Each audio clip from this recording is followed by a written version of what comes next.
Great. I want to thank everybody and welcome you to our very first Member Monday with Jordan Levy. Jordan, thank you so much for being here. My pleasure. So Jordan is general partner at SoftBank SBNY, one of the world's premier venture firms. Nice of you to say that. Yes, and over a very long career, you've invested in some pretty amazing companies, as well as have served as a board member on some of the most influential companies in media and tech today, including Buzzfeed, Rebel Mouse, Hot Bread Kitchen.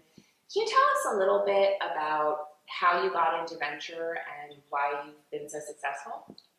Well, I'm not sure how successful I've been, but I got into venture. We had been fortunate enough to start a couple of different businesses that turned out to work out very well.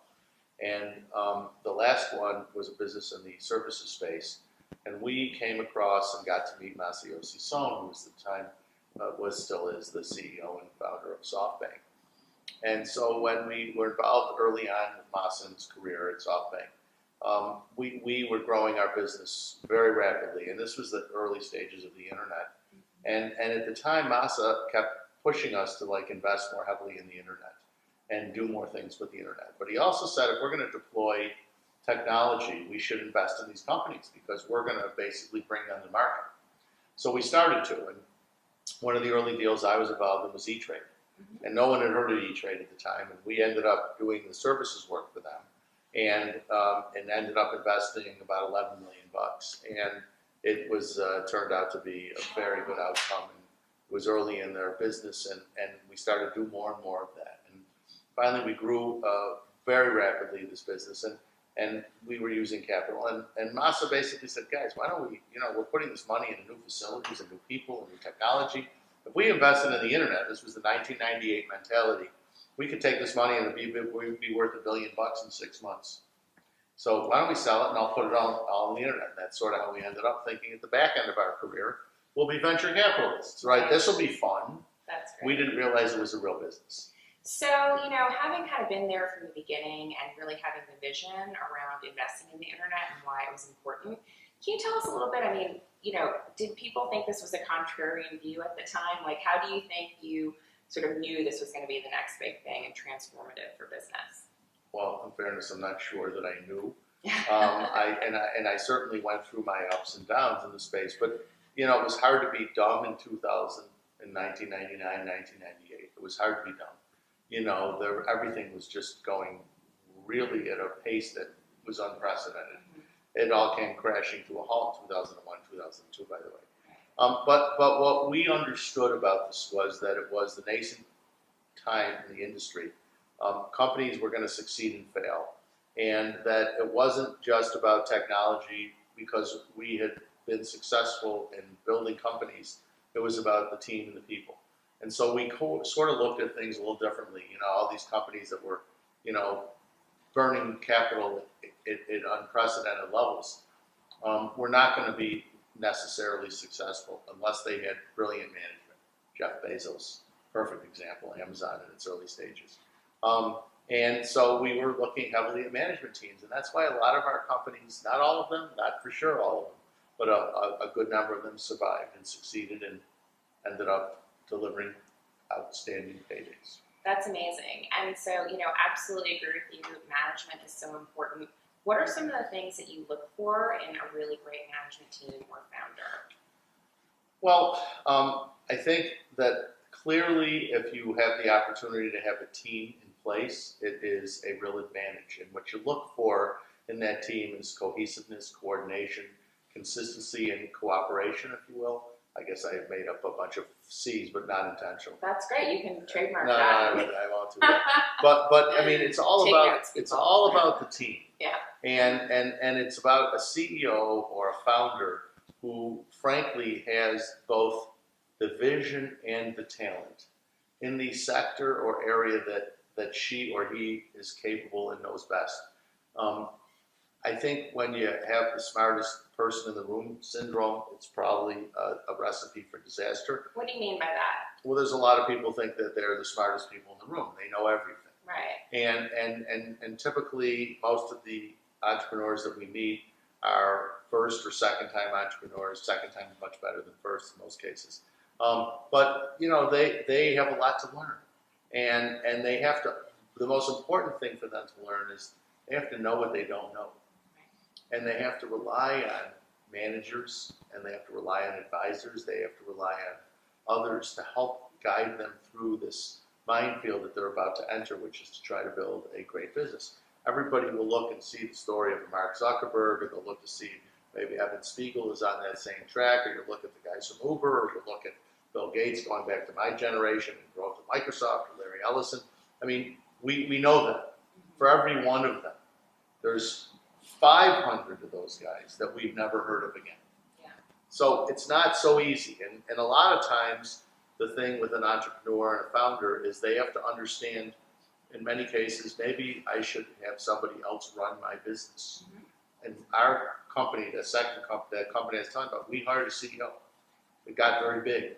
We need somebody better than us to run the business if we really want to capitalize on it. Right. If you think about what the guys at Google did, Eric Schmidt. If you think the guys at Yahoo, Jerry Yang and Danny Philo, they brought in Tim Kugel, and that was a big growth period for them. It's not the worst thing in the world to go and bring in somebody else that has the talent and capability to grow your company. That's great. So you've obviously invested in a lot of really cool companies that have changed the way that we live, but one of the things that I'd love to talk about is how you're using venture capital to, improve communities that you care about. Can you tell us a little bit about Z80 Labs and the 43 North competition in Buffalo? Yeah, thank you. I appreciate you asking me that. I mean, Buffalo is like a lot of cities across the country that was an old economy manufacturing town. And we watched, obviously, the erosion of jobs, people, bodies, human capital, talent, young people that left and didn't come back. We were successful in building a couple of businesses there, and Buffalo was very good to us. I eventually got tired of listening to everybody complain about the fact that there's no startup ecosystem, there's no technology companies, there's no med tech or life sciences or any of that stuff. And there's no capital, there's no ecosystem, there's no infrastructure, there's nothing. And I said, I draw a line in the sand, and I went to my partner, Ron Schreiber, and I said, Ron, we're going to do an accelerator incubator here in Buffalo. And he said, that's a stupid idea. It can't work here. I said, no, it's okay if it doesn't. If it doesn't work, it's okay. But I'm tired of, I don't want to complain. I want to try to do something. And if it doesn't work, okay, well then I can say I tried, and it just wasn't there. So we decided to do this thing. We came up with the idea Z80 was the name. And it was an accelerator incubator to help. Is that after like the Mazda Z80? Or no, that was the 280Z? Actually, where did that come from? Trivia question. Okay. 1982, the number one selling product, this is how far back I go, in the Microsoft portfolio of products was the Z80 card. Okay. The Z80 card allowed a CPM software to run on an Apple computer.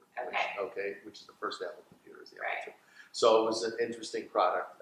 In 1983, the number one product Microsoft sold was Flight Simulator, a game from Sublogic that they licensed. Interesting. Anyways, so we wanted the Z80 this is kind of an edgy and it's cool and it has some history to us. Mm-hmm. We came up with this idea. We hired a guy, we put a facility together, and we basically created this accelerator incubator that people could come in and hang out. We gave infrastructure, we gave a place, we brought in people. Fred Wilson came for the opening, and I had all the guys, my friends in the industry come to Buffalo and meet the companies and speak to them and mentor them, talk to them. And then we got some dough, about $5.5 million from the state of New York to go and invest in some of these companies. So we saw we had some capital, and we started to see the beginnings of a culture emerging and of really a psychological change in the attitudes of a lot of the younger people in Buffalo that maybe there's something going on. Yep. That it was really early. That there's some opportunity for them. Correct. The governor came out with this Buffalo Billion, where he's investing $1 billion in Buffalo. And they did all this work and studies and everything else. And one of the ideas was a business plan competition. And they came to me and said, what do you think? And I thought it was a stupid idea, unless they did something completely monumental, which was to create the single biggest business plan competition in the face of the world. Mm-hmm. And seriously, in the history, and the biggest that existed anywhere on earth. And I said, we give away $1 million first prize, we give away $5 million, we make it huge, we make it an event, we make it like that's a lot really of money cool. compared to usually you win $5,000. Right. Now you can win Super up to cool. $1 million. But it's an economic development tool. Right. If you win, you have to come to Buffalo. Yes. So the governor said to me, okay, I love your idea. If you'll do it, I'll fund it. I said, okay, I'll do it. So I went and hired a staff, and we put a team together, and I got volunteers, and we did this program. And my plan was to have 1,000 applications the first year we did it. We got 6,900 applications from 99 countries in all 50 states, overwhelming. We then had this huge event in Buffalo. We had unbelievable judges, celebrities in our industry that came to Buffalo. We had this beautiful event put on. It was unbelievable. It was 3,000 people came. It was just phenomenal. And we had 11 companies. They all moved to Buffalo. They grew their businesses. They came in with Z80. So we put together, again, clustering, creating scale, and it was starting to work. And then the second year we did the program again. We had 11,400 applications from 120 countries around the world. And Z80 continued to grow, and while 43 North continued to grow, that's where Buffalo is, 43 North on Lunch live. And so we did it again, we had fantastic judges, a bunch of people from your world, like Gary Vaynerchuk came in, Mike Lazaro was there. I mean, it was really phenomenal. And now we have, of the 11 companies in the first year, 7 or 8 of them are still in Buffalo. A couple of them went back home. And then we have 11 new ones this year. And then we have the 17 or 18 companies in Z80. So all of a sudden, in one place, you now have close to 30 companies, over 30 companies, headquartered together, hanging out together, collaborating. And then we bring in all these different speakers and people like you that come up and talk about what's going on. And now we're looking at funding some of them. And I know you and some of your folks are looking at. And so it's now generating a new mindset. People have a changed attitude about the possibility of staying, growing, and building a business in Buffalo. You don't have to just go to New York.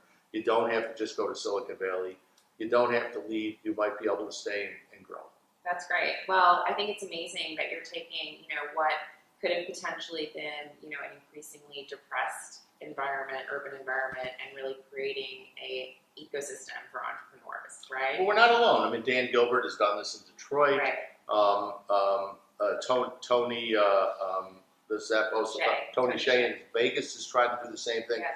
I think what it takes some people who have a passion for their community or for their business or industry, or want to just do something to change people's lives.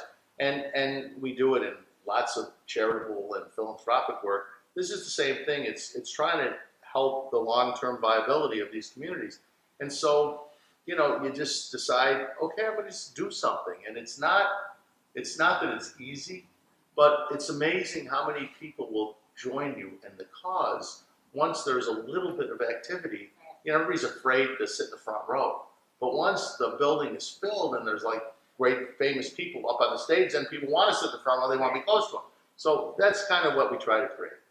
That's really amazing. One of the things that I'd love to get your opinion on is, the role of sort of venture within our, U.S. economy, right? And how it's changed over the last, 30, 40 years. My husband had mentioned to me a statistic that supposedly more people than ever are working for money-losing companies. And, I said, well, that actually kind of makes sense to me because it seems like corporate America is outsourcing a lot of the innovation and R&D that might normally have happened within larger corporations to startups, right, to let their investors, invest. And the pool of capital that's sort of supporting all this is venture capital, right? So can you tell me a little bit about, and for our members who are learning more about the industry, why is venture capital such an important part of the overall economic growth of society? There's a whole lot of stories about people that, Tom Golisano started a company, Paychecks, in Rochester with $5,000 or $10,000 and built it into a multi-billion-dollar business without ever raising any money. And there's a whole bunch of stories, and you'll hear them regularly, and there's people that from nothing started great companies. But then there's a bunch of people where it takes a lot of capital in order to get to the point where it can be self-sufficient. And that is because of the investment in technology or the investment it's a new world. It's changing the world. Or it is one that really from a revenue perspective, it's going to take a long time to get to where it needs to be in order to be self-sufficient. That's where the venture capital industry comes in. It's the risk takers. In the last quarter, I think, what did I read? $14 billion was invested by venture companies based in the U.S. And so what you have is a community of risk takers willing to support risk takers, and recognizing that it's not a overnight. It's not like I have to get a dividend. I have to get a return on my investment, every week, every month, every year. It's about building great companies for the long term that ultimately result in both sustainability and financial return. And so what venture does is they fill that need so that people can have the time that it takes to fulfill the dream. Right. And these are dreams. Yeah. So, they just don't happen overnight. And I think that as an industry, it has filled and played a very important role in the change of America. I mean, we're this great manufacturing country. Now look at what everything's made outside of America, Latin America, South America, obviously Asia, everywhere else. We are the greatest importer of things on the face of the earth. And so what do we have? Well, from a perspective of technology and startups, we still lead the world by far. Right. And that's because we have venture capital investors, angel investors, people willing to help support these entrepreneurs who fulfill a dream. Obviously, you can say all the bullshit you want. We all hope that we're finding the next Uber or Facebook, right. and that's what we're all investing for. Yes. So everybody says, "Oh, I'm helping these young people." It's great. Yes, there's no question. It's like you get the benefit of helping young entrepreneurs to follow something that burns inside of them and help them to grow and sustain something extraordinary. At the same time, though, you're hoping. Alan Patrick says this all the time. Why are you still in the business at 82? He says, because I'm still hoping Mark Zuckerberg walks into my office. Yeah. And the truth is we all are. Yeah, that's really exciting. Well, I also think that one of the things that, is very valuable about the industry is to be able to, take someone like yourself, right, who's got a tremendous amount of experience and a tremendous amount of expertise. And, you've been on the boards of several successful companies. So sort of being able to recycle that knowledge around, how to do it right? Through, rather than just sort of one person or having that knowledge siloed among, one or two startup companies, but really to kind of make it scalable. I mean, do you think that that's something, that you and other investors have been able to do successfully? I think we all think very highly of ourselves. There's no question about that, and I'm aware of the fact that we all are prepared to provide lots of advice, counsel, and information to these entrepreneurs. Is it always good? Is it always right? No, it's not. The idea is, I think that ultimately you can take the experience of, in our case, we've invested in over 100 companies. And we've been involved in an awful lot of companies. So we've seen lots of things that people have done right and wrong. And you can try to impart some of that knowledge that you've learned about the mistakes and the successes to help someone to find their way through that minefield in a way that helps them to ultimately get the outcome they look for. Everything's a little different, so it's not always the same. But, ultimately you sit there and just try to help give some of that history to them so that past performance can be an indication of future results. Well, I hope so. So I just have one final question for you, which is more geared to the founders out there that might be watching this. What do you think about the fundraising climate for 2016? What's your feeling? And, what piece of advice would you give to founders who are looking to raise money right now? It's a tough environment. It's going to get tougher. People are more discriminate. They are paying more attention. There's plenty of money, but I think it's going to get harder and harder to fund and to refund companies. And that's what entrepreneurs will experience in 2016 and 2017.